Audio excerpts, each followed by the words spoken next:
I got out of high school. It was the middle of the summertime. The AC went out. It'd be about 2 weeks before someone could come out, and it just kind of blew me away. Like, man, what line of work is that busy? Sure enough, at the end of the summer, I was enrolled to air conditioning technology out of Columbus Tech. I was always looking for something that I wanted to do for the rest of my life. I started the program at Columbus Tech, and I love it. I think that the numbers for people who actually come out of pocket for classes are relatively small. We have the Hope Scholarships, the Pell Grant, and there's also a lot of companies that will actually, if you work for them, they will pay for your school. It wasn't just sitting down at a table reading a book or a teacher sitting in the front of the class.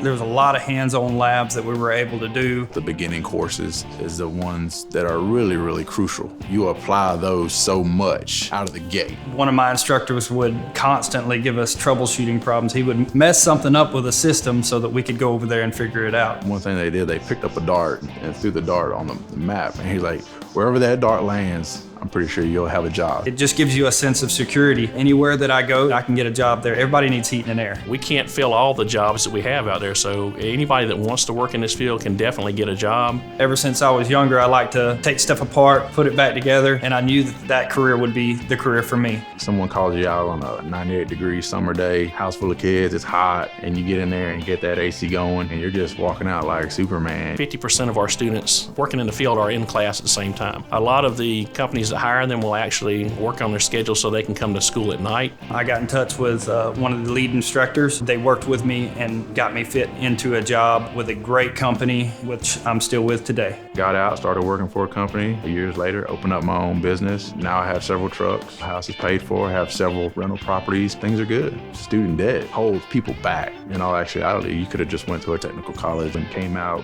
debt-free and get into a good paying job and been rocking and rolling.